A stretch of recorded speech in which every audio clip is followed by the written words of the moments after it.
할렐루야, 환영하고 축복합니다. 오늘은 금요일입니다. 하나님의 말씀은 누가복음 15장 16절입니다. 그가 돼지 먹는 쥐염 열매로 배를 채우고자 하되 주는 자가 없는지라. 아멘.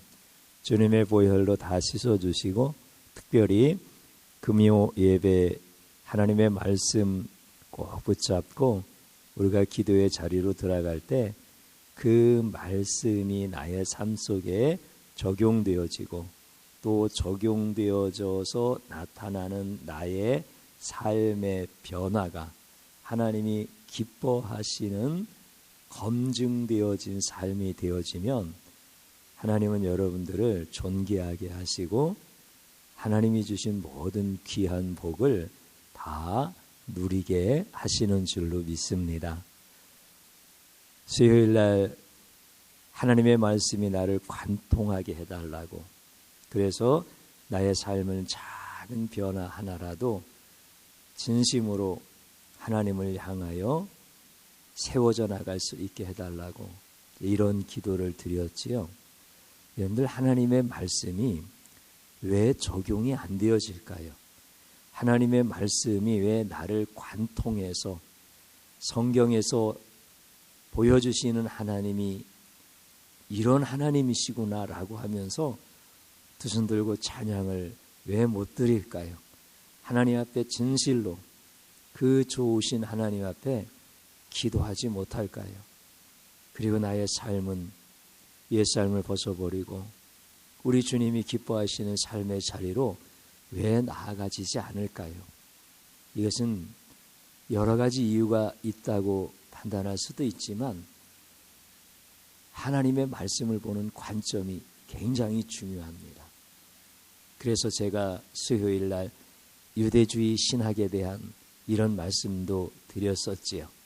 유대주의 신학에서 예수님이 말씀하신 두 번째 아들, 우리가 알고 있는 탕자는 천국에 갈 수 있습니까? 없습니까? 유대주의 신학 관점에서는 갈 수가 없습니다. 그렇기 때문에 유대주의 관점은 뭐였습니까? 그 사람이 어디에서 무엇을 하느냐, 어떤 삶을 사느냐라고 하는 것이 중요합니다. 그런데 우리 예수님의 관점은 그거와 조금 달랐습니다. 첫째 아들이든지 둘째 아들이든지 그게 중요하지 않았습니다. 오히려 둘째 아들은 첫째 아들보다 더 천국에 들어갈 수 있다라고 이렇게 말씀하시고 첫째 아들은 못 들어간다 이렇게 말씀을 하십니다. 첫째 아들이 아버지가 베푼 잔치자리에 들어가지 않잖아요. 그러면 이 첫째 아들은 누구를 의미하는 거예요? 유대인들을 의미하는 거잖아요. 그러니까 유대인들, 특별히 유대 종교 지도자들은 예수님이 자기들이 천국에 들어갈 수 없다라고 생각하는 둘째 아들은 천국에 들어갈 수 있다고 하고 자기들은 천국에 들어갈 수 있는 첫째 아들, 그 사람은 오히려 천국에 들어갈 수 없다라고 이렇게 예수님이 말씀을 하시니까 예수님이 하시는 그 말씀을 유대인들은 너무나 잘 아는 거예요. 자기들을 가리킨다는 것을 아니까 화가 나는 거예요. 그래서 예수님을 죽이려고 모의를 하는 거예요. 이게 이제 표면적인 거예요.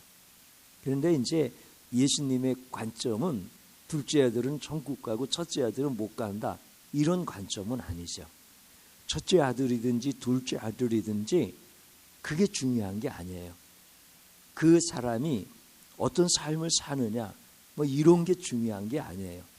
예수 그리스도를 영접하는 자가 하나님의 자녀가 되는 권세가 되어지고 천국에 들어갈 수 있다라고 말씀하시는 것이 예수님 관점입니다. 그러면 예수님 관점에서 볼 때 첫째 아들이 아니면 둘째 아들이 둘 중에 누가 더 천국에 들어가기가 쉽습니까? 둘째 아들이 천국에 들어가기가 쉽다라고 주님이 말씀해 주시는 거예요. 왜 그러냐면 둘째 아들이 돼지우리라고 하는 인생의 실패한 자리로 떨어지면서 비로소 자신이 되지만도 못한 인생이라고 하는 것을 통하여서 자신의 정체성을 보고 하나님을 알게 되어지는 거예요. 그래서 그 예수님을 영접할 수 있는 마음의 공간이 생겨버리는 거예요. 영혼의 그 공간이 생겨버리는 거예요. 그러니까 둘째 아들이 훨씬 더 하나님을 알고 예수님을 영접할 수 있는 길이 있다라고 이렇게 말씀해 주시는 거죠. 여기서 이제 중요한 것은 뭐냐면 둘째 아들이 실패했다라고 하는 게 중요한 게 아니에요. 둘째 아들이 돼지우리에 떨어져서 실패한 인생으로 살다 보니까 자신이 돼지 같은 존재고 돼지와 먹을 것을 경쟁해야 되는 비참한 인생이고 가만히 보니까 돼지들이 사는 것 속에서 자신의 삶을 투영해 보니까 자기는 돼지만도 못한 거야. 그것을 깨닫고 하나님의 자녀가 되어졌나요? 그 사실이 하나님을 알 수 있는 계기가 되어진 건가요? 그러면 돼지가 스승이 되어지고 실패가 스승이 되어지는 거죠. 우리가 이제 실패라고 하는 것을 세상에서는 어떻게 표현을 해주느냐면 실패는 성공의 어머니야. 그러니까 실패 많이 했다고 낙심하지 마라. 뭐 이렇게 얘기를 해줘요. 굉장히 좋은 교훈이죠. 그리고 굉장히 값진 지혜지요. 그런데 여러분들 하나님을 믿는 사람들이 하나님은 어떻게 생각하시는가라고 하는 게 더 중요한 거예요. 여러분들 실패했다고 다 하나님 만납니까? 돼지우리에 들어갈 정도로 이렇게 실패한 인생이라고 전부 다 하나님을 알고 예수님을 영접하는 사람이 되어지나요? 그러면 실패는 스승이 되어지고 돼지우리는 나를 성공의 자리로 만들어준 스승과 같은 것이 되어지는 거죠. 그러나 성경은 그것을 말씀하시지 않습니다. 돼지가 우리의 스승이 되어지고 실패가 우리의 스승이 되어지는 것이 아니라 돼지우리 안에서 역사하시는 하나님을 말씀하시는 것이 성경입니다. 그 속에서 섭리하시는 하나님이 얼마나 위대하신가? 그분이 영광 받으실 만한 분이시다. 그분은 창조주 하나님이시고 우리를 사랑하시고 구원하시는 복의 근원이신 나의 아버지시다 라고 하는 것이 중요한 것이지 실패한 것도 중요한 게 아니고 성공한 것도 중요한 것이 아니고 내가 성공한 사람들이 모이는 장소에 있어서 구원받는 것도 아니고 내가 실패한 자리에 갔다고 하여서 구원받는 것도 아니다라고 하는 것을 성경은 계속해서 말씀해 주시는 거죠. 그래서 하나님의 역사를 보는 거예요. 유대주의 관점은 사람의 행위를 보는 건데 예수님은 그것을 깨뜨리시고 하나님이 어떻게 역사하셨는가라고 하는 것을 보여주시는 것이 예수님의 관점인 거예요. 오늘 예수님이 하나님과 동등되시잖아요.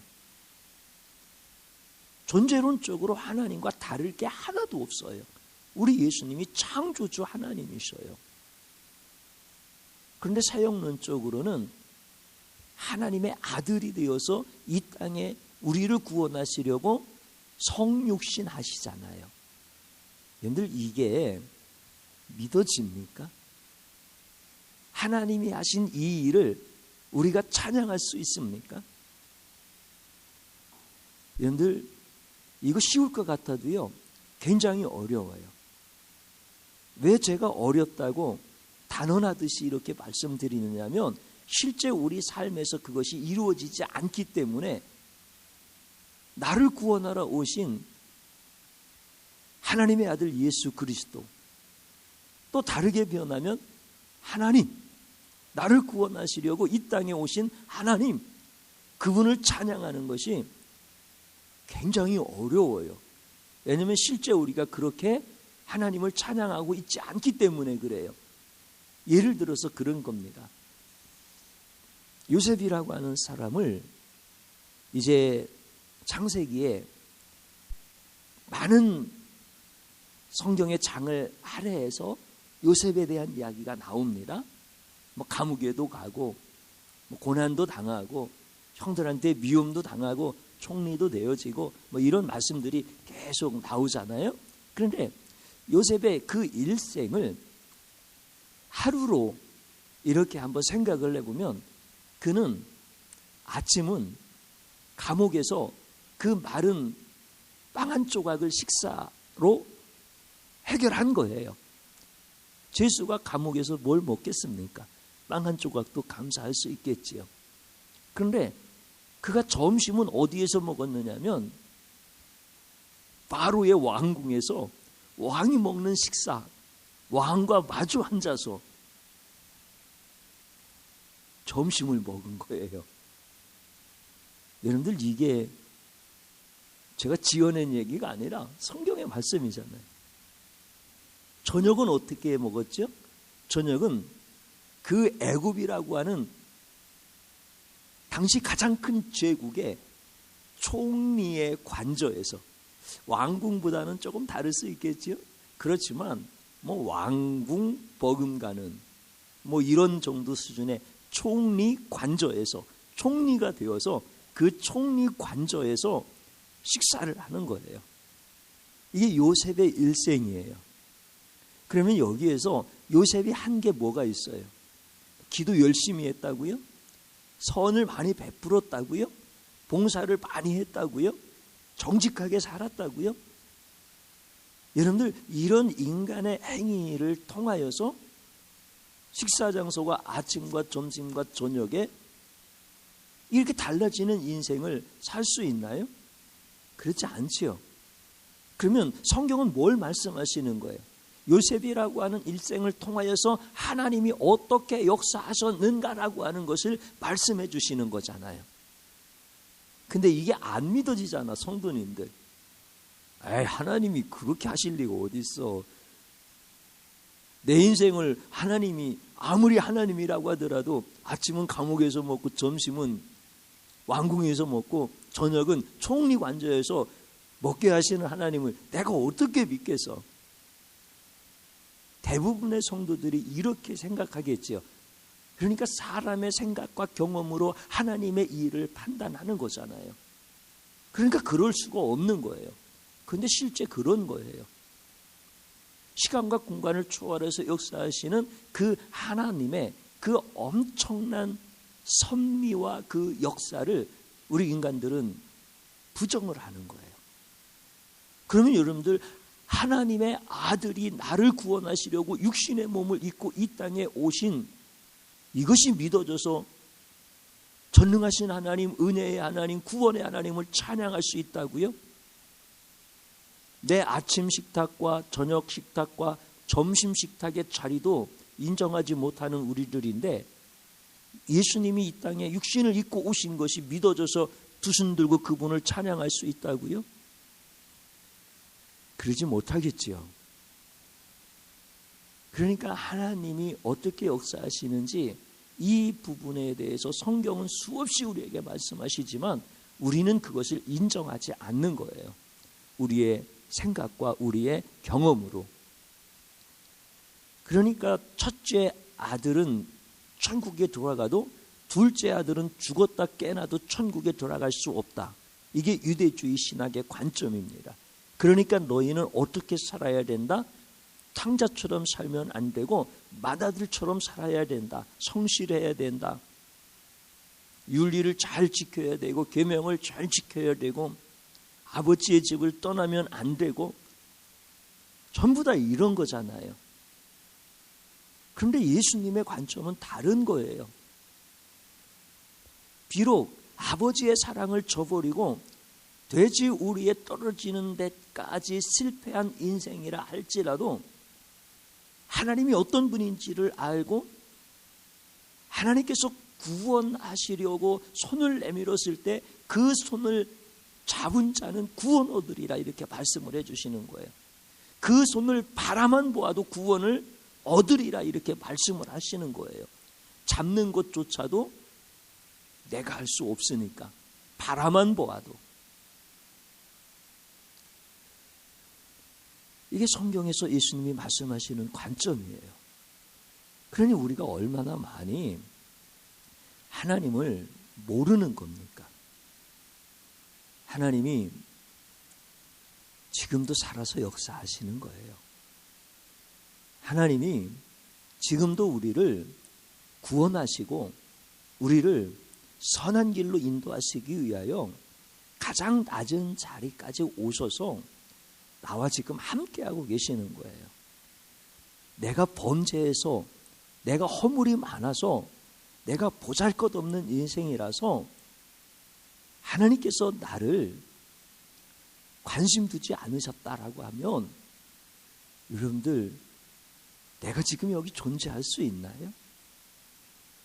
그러면 내가 지금 여기 존재하는 것은 하나님 앞에 인정되어질 만한 것들이 충족하기 때문에 하나님 앞에 내가 지금 서서 하나님의 구원을 노래하고 하나님의 은혜를 찬양하고 하나님이 하신 그 모든 일에 영광을 돌릴 수 있나요?